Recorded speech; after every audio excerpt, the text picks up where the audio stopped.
Here's another one on Eclipse Phase. This one's about virtual reality and using it in your game on a more practical level.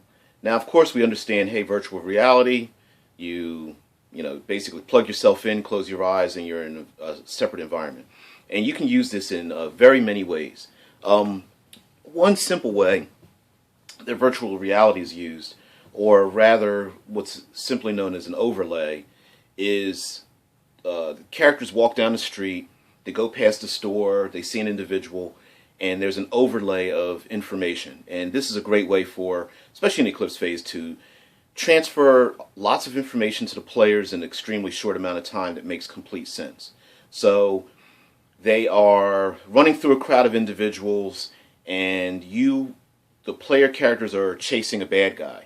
Well, it's easy enough for their muse to track the faces in the crowd, find the face that they want, and see the bad guy, run through the crowd, and turn down an alleyway.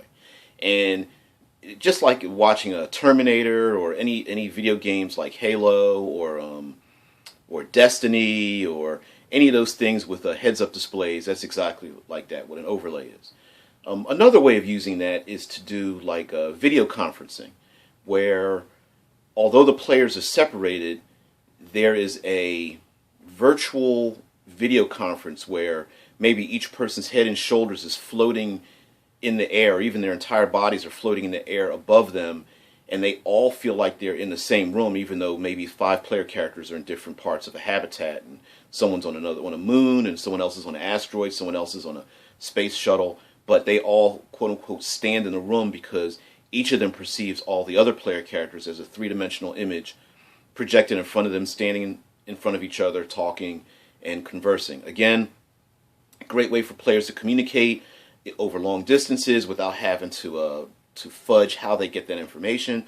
In Eclipse Phase, just simple communications, laser, neutrino, gravity pulsing, whatever you want to use as the type of communications that you want to use. Another way of using virtual reality is, especially amongst the clanking masses. Those are the synth morphs, the mechanical morphs that are inhabited by a cortical stack of regular human beings, many of them infugees, basically known as refugees, that are downloaded into a digital body, and then they're given just a mechanical body to be servants. Well, for the most part, the clanking masses kind of all look the same. Maybe they've got identifying numbers or letters, maybe they're painted different colors for whatever menial job they're doing, but overall they all look the same. There's no emotional difference between them, but amongst themselves, they can always use virtual reality to project a three-dimensional image into a virtual reality that they can interact with other synthmorphs and mechanical beings, so that they can feel a little bit, not quite, but a little bit of the humanity that they used to have, and have a place for them to gather together and talk and such. And as a side note, what I have incorporated in Eclipse Phase are emoticon badges that synthmorphs can wear, so that although their faces don't have emotions, they wear a badge that has just a simple holographic image of sadness, joy, and can even have their own, what their face used to look like biologically, to react to emotional situations. So they can laugh, cry, cover their eyes, close their eyes, open their mouth in horror or something like that, although the actual mechanical face does not have that reaction. The other last part of using virtual reality, using it as a game, is that, let's say you're playing Eclipse Phase and someone says, you know what, I'd really like to play some Pathfinder. Maybe that's a virtual reality game. All the characters are agents. They're playing firewall agents, and in order to get this clue, they've got to go into a virtual game, and then boom, break out your Pathfinder books. So now your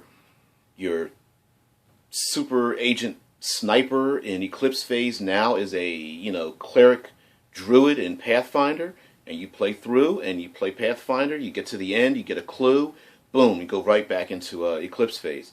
It's a really cool way to break the monotony And it's also, quote unquote, you can make it make sense because so much information is out there that sometimes the best way to hide information, especially black market information, illegal information, you want to hide information from various governments and such, is to hide them in plain sight. And that's hiding them as little Easter eggs inside of video games.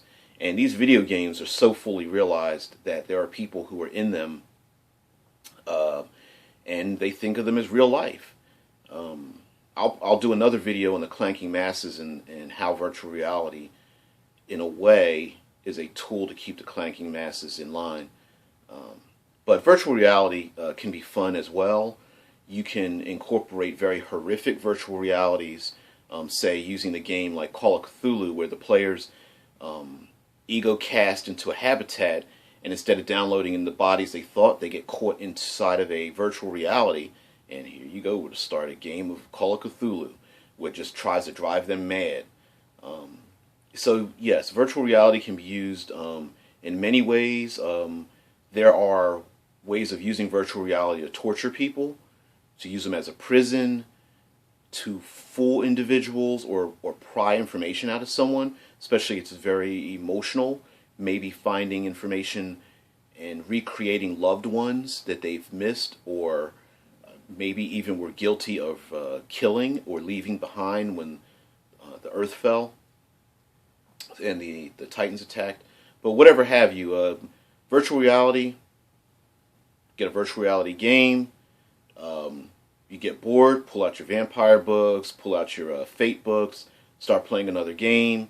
When that one shot ends or that little mini episode ends, boom, that's the clue. You bump right back into Eclipse Phase. So anyway, that's my 2 cents about virtual reality. Thanks for listening, and always be creative. Don't destroy.